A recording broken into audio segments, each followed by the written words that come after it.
हिमतीचं बोलू नको. याला कारण हिम्मत बोलला.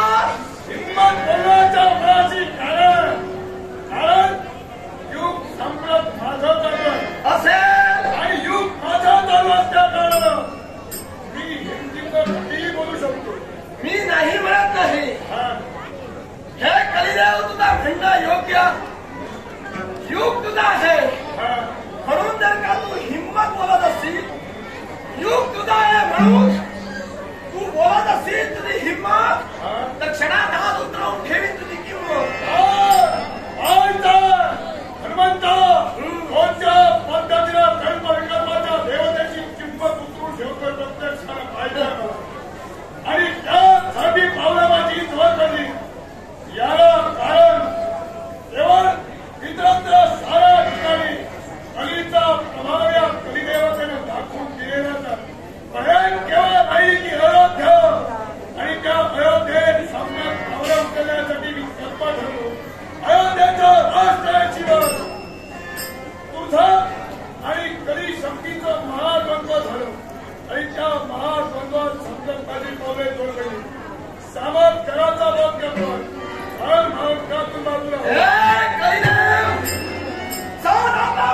छंद बाहेर पडले. ती म्हणे राहिली राहिली रामी राहिली. या कली प्रभावातून एकच नगरी म्हणजे अयोध्या नगरी. म्हणजे याचा अर्थ हे कलिदेव आपल्याला विसर पडला की का? कोणत्या गोष्टीला?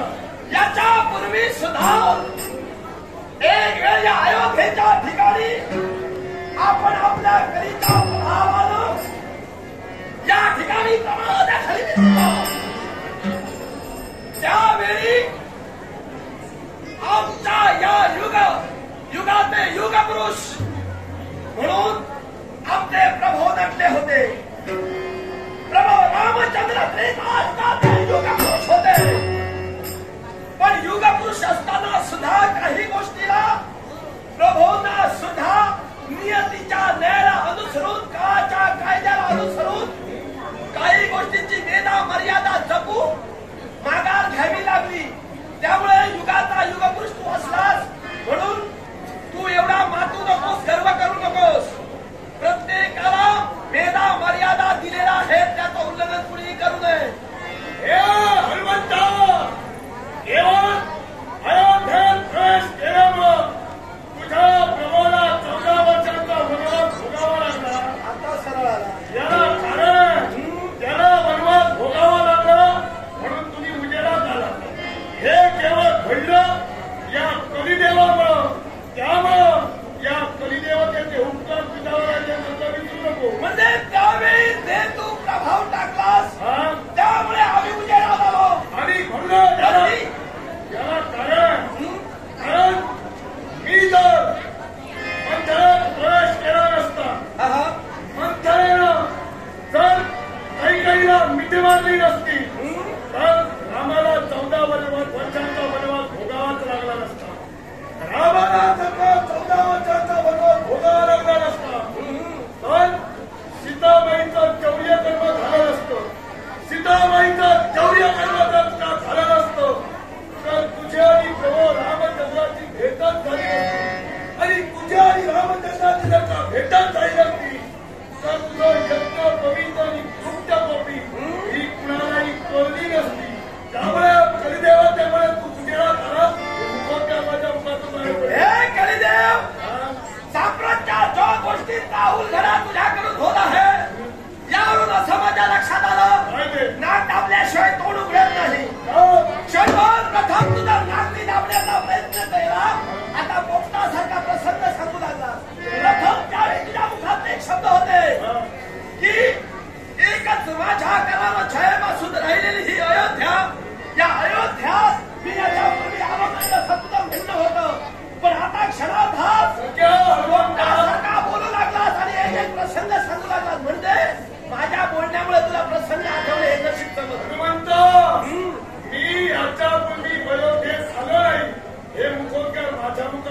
बाहेर पडले मी काय म्हणालो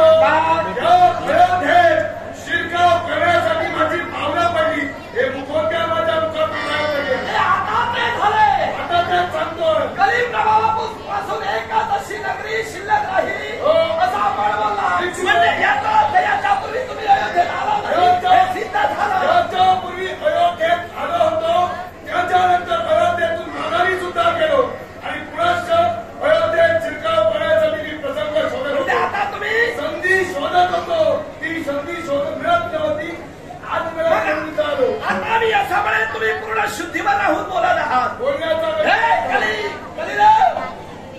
जो प्रकार घडला आपण बोलला की त्या ठिकाणी ती कली प्रभाव मी टाकल्यामुळे आम्ही उजेडात आलो पण आपलं नशीब समजावं वेदा मर्यादेचं पालन करणारा माझा प्रभू या माझ्या प्रभूनं वेदा मर्यादेचं पालन केलं आणि तुम्ही सुटलात म्हणून तुम्हाला आता पुन्हा इथे माझ्या डोळ्यासमोर उभं राहण्याची संधी मिळालेली आहे त्यावेळी जर का मागील जसे एक प्रसंग याच्यापूर्वी त्रेतायुगाच्या पूर्वी जे प्रसंग घडले ते जर का तुम्ही आठवलात तर तुमचं नशीब समजा त्रेतायुग तुम्हाला चांगलं गेलेलं आहे हनुमंत मी माझ्या मर्यादेत वागलो देवतांनी सांगलेल्या आज्ञेचं पालन केलं म्हणून रामाला 14 वर्षांचा वनवास भोगावा लागला आणि म्हणून सांगतो मी जर तिथं स्वैराज्य केलं असतं तर तुमची दानादान मी त्यावेळी तुम्ही म्हणजे तुम्ही त्यावेळी देवतांच्या आज्ञेचं पालन करत होता मग आता तुम्ही अयोध्येपर्यंत प्रयाण करत आहात का आणि कशासाठी कारण युगच माझं आहे असलं तर युगात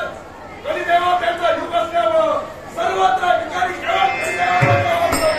म्हणून माझी भावना पण असं जरी असलं तर हे कलिदेव जिथे पुण्य संचय आहे तिथे कलिदेवतेला थारा नाही कलिदेव तिथे जाऊ शकत नाही ही मर्यादा आपण विश्वासांती काय पण जिथं मर्यादा आहे जिथं तुमच्या इथं शांतता तिथं अस्तित्व निर्माण करीत मग लक्षात ठेवा कलिदेव याच्या पूर्वी राजा रुक्मांगदानं सुद्धा तुमच्या बाबतीत तो प्रसंग निर्माण केला तुम्ही राजा रुक्मांगदाला खरेदी गटापासून वंचित करण्याचा प्रयत्न केला पण शेवटी ज्यावेळी राजा रुक्मांगदाचं आणि तुमचं युद्ध झालं त्यावेळी राजा रुक्मांगदानं तुम्हाला कलिंग वृक्षाला उलट टांगून ठेवले होतं दिवसात तुम्हाला 100 कोरडे तुमच्या अंगावर ओढले जात होते फटके मग ते फटके तरी निदान तुम्ही आठवणीत ठेवा माझ्यानंतर पुढे क्रमण करा याला कारण काय कलिदेवतेला उलट केल्याशिवाय इतरांचा मार्ग सुधार होत नाही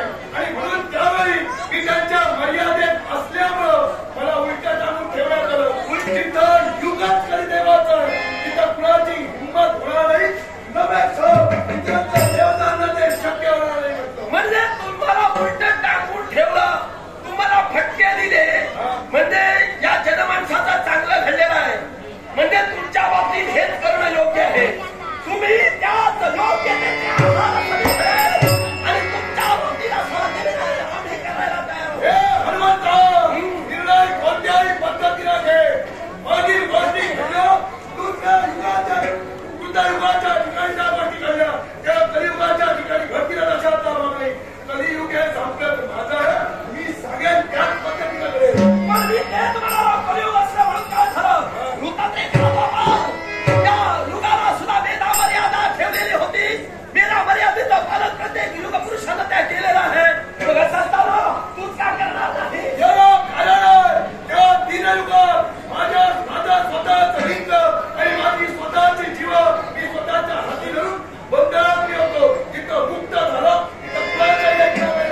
म्हणजे तू स्वतःच्या स्वार्थासाठी म्हटलं तरी चालेल म्हणजे देवतांच्या पंक्तीत राहू नये ही देवता स्वार्थी आहे अधर्माची देवता आहे आणि अधर्माची देवता धर्माच्या बाजूला तेव्हाही चाललं मग शेवटी देवता आहे या गोष्टीला महत्व देत आहोत मग महत्व देव या तत्वाला देता का मध्ये असं म्हणणं आहे का नाही देव तत्वाला सगळ्या पद्धतीने आजपर्यंत कलिदेवाला झाला कलियुगाच्या ठिकाणी त्या पद्धतीने कलिदेव वागेल इतरांनी ते मान्य करायला भाई नाही ही गोष्ट आम्हाला मान्य नाही माझ्या अयोध्येच्या पुण्यभूमी माझ्या राघवाच्या भूमी मी हे भाई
आहे, पण आता हे कलियुग आहे.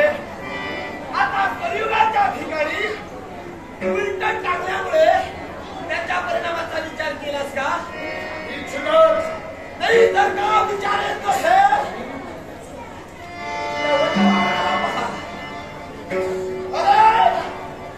वट वाघून सुद्धा उलट आहे. का हे माहिती आहे? त्याचं कारण तुला कळेल. पण त्याला निरीक्षण कर, म्हणजे त्याचे परिणाम देतो भोगत आहे. हे परिणाम आता याच्यामुळे तुला मी भोगायला लागली. या ठिकाणी या कलियुगात मी तुला पुन्हा त्या कलिंग वृक्षाला उलटा टाकून ठेवणार आहे. याच्यासाठी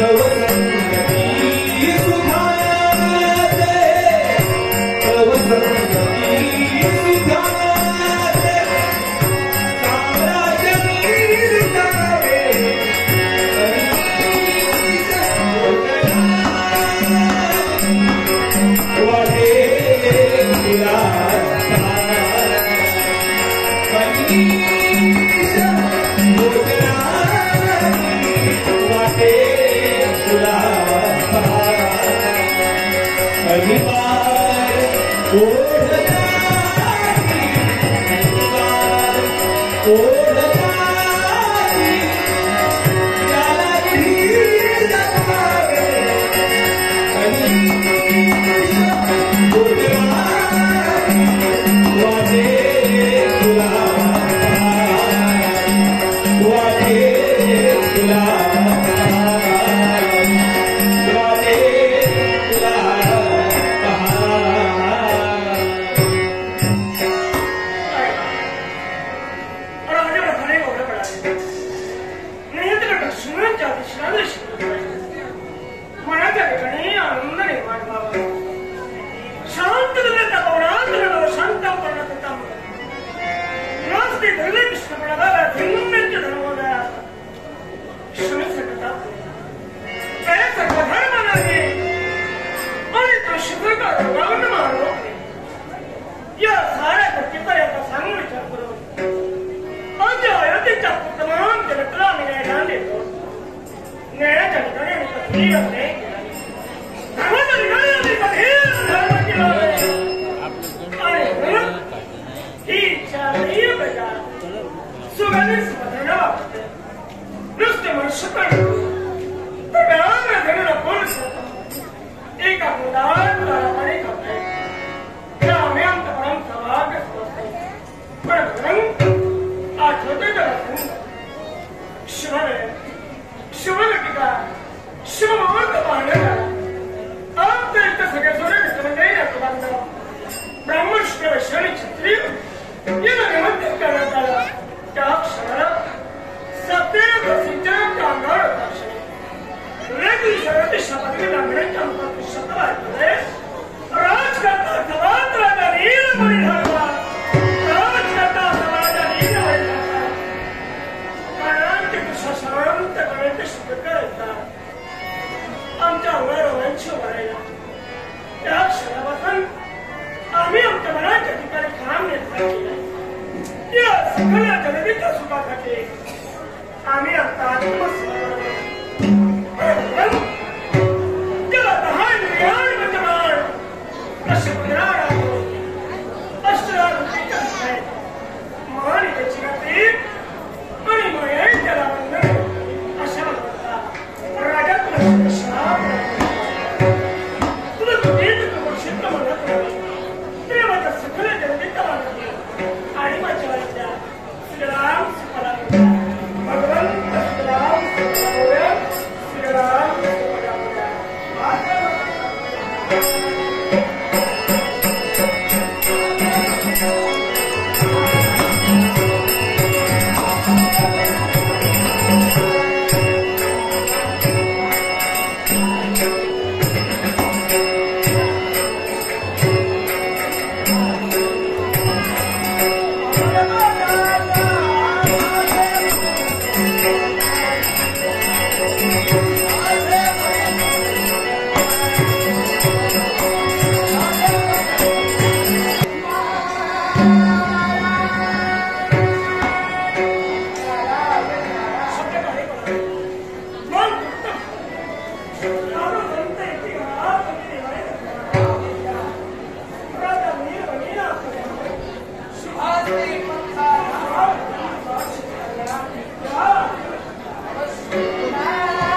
राजा राज्याविषयी तुझा आगमन का त्याला असा प्रश्न पडलेला आहे.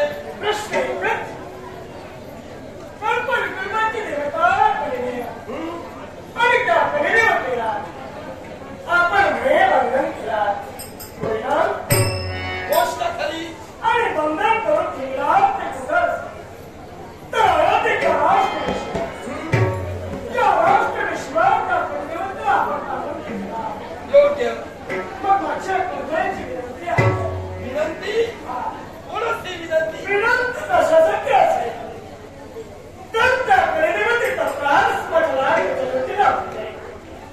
कारण राजा खांदा बसून वृक्षाच्या शेंडीवर पक्षांत राजा बसला असेल तर म्हणून तो मोठा आहे.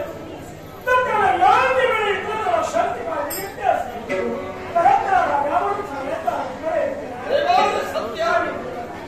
त्या कलिदेवतेची मुक्तता करा. कलिदेवाची मुक्तता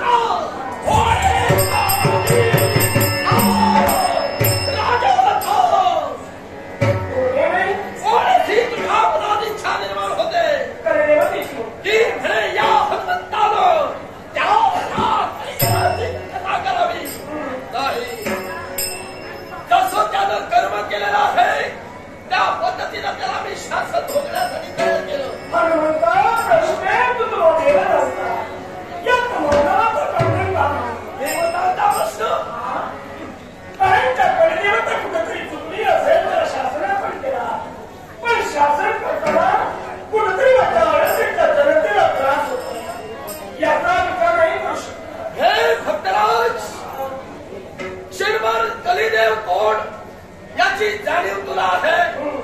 त्या कलिदेवानं जर का जीवनात एखादं जर का पाऊल उचललं आणि ते पाऊल ज्या ठिकाणी ते त्याचं पडत असतं त्या ठिकाणी काय निर्माण होतं याची सुद्धा जाणीव राजा तुला पूर्णपणे आहे.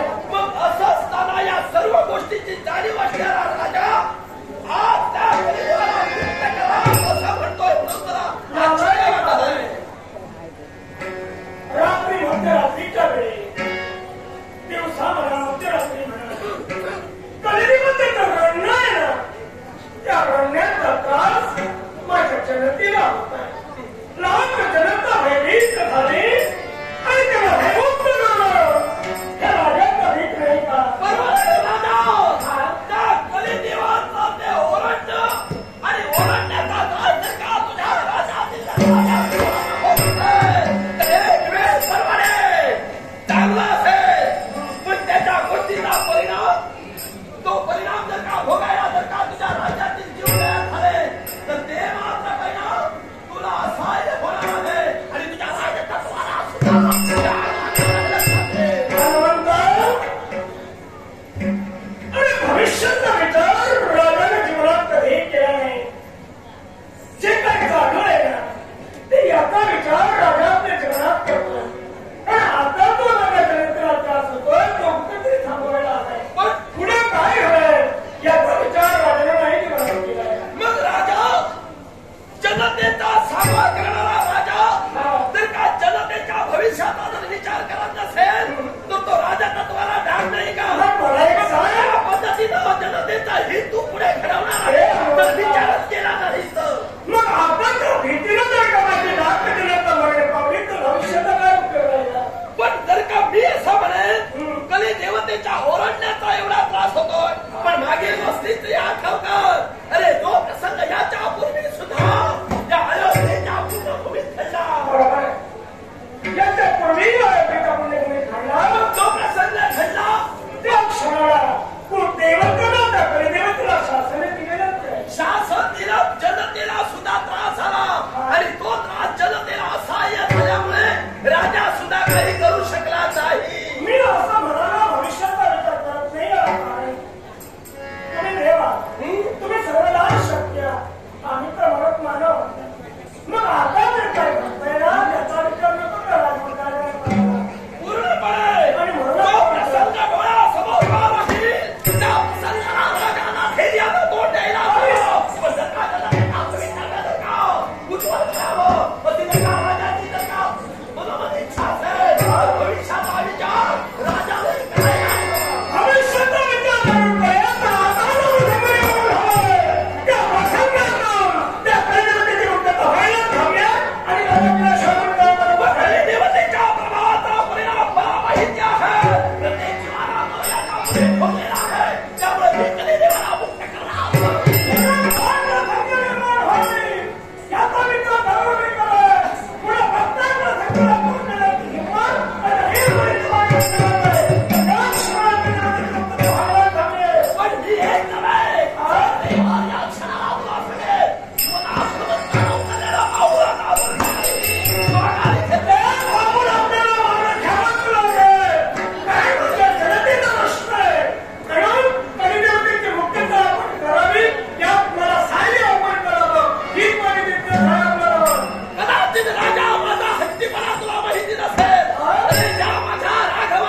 पूर्वीच राघवानं निर्माण केलं, तयार केलं.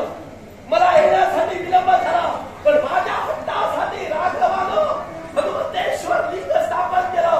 मग असा हा हनुमंताचा हट्ट हा प्रबळ आहे. म्हणून मी आपल्या आधीच म्हणालो की राघवांची आज्ञा आपल्याला होती होईना, पूर्णपणे राघवांची आज्ञा होती. मग आता देवानं देवतेला आज्ञा केली म्हणूनच मी म्हणालो आणि म्हणत देव तुम्ही सर्वदा शक्ती आहात. पुढे काय करणार हे आपल्या ज्ञात असणारच आहे. राजा आता सुद्धा मी ते पाऊल उचलला आहे. ही सुद्धा माझ्या देवाची मला सूचना आहे. त्या पद्धतीनं मी सूचनेप्रमाणे माझ्या देवाचे आदेश प्रभार्य मानले. आपल्याला त्या देवाची आज्ञा पराभूत होण्याची कर्तव्य बनवणार आहे. परिदेवतेची मुक्तता करील की महाविष्णू अयोध्येच्या या ठिकाणी राज्याभिषेक आहे.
हा. माझ्या बायकोने तुला बघायला सत्य आहे. मग असं कर ना. काय ते? तू स्वतः तिला अरे मलाही त्या नात्याची जाणीव आहे आणि मी जर गेलो नसेल तर ताई रुसवा धरणार हेही मला माहित आहे.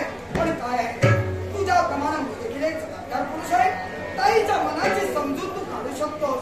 पण काय आहे, मी तिथपर्यंत आलो तर ती मला लवकर मुक्त करणार नाही, लवकर सोडणार नाही. आणि यासाठी माझ्या वतीनं तिला तू सांग, मी घाई गडबडीत आहे हे तू अनुभवलं.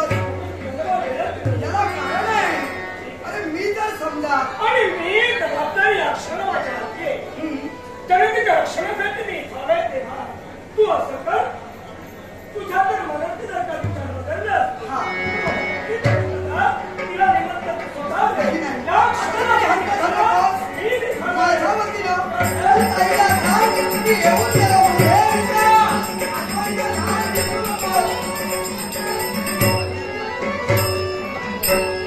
खऱ्या अर्थानं त्या मित्र प्रेमाला केवळ सर्वजण एक आदर्श म्हणून पाहतायत. कारण ज्या द्वारकेच्या ठाई कृष्ण सुदामानं केवळ त्या देवानं त्या मैत्रीचं नातं काय त्याची जाणीव अखिल जगताला केली.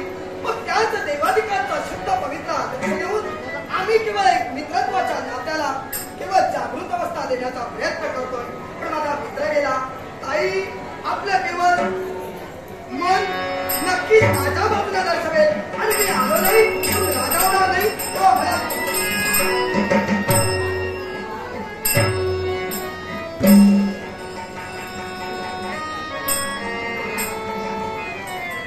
राजा सुरेंद्र कसा विचार केला असतो.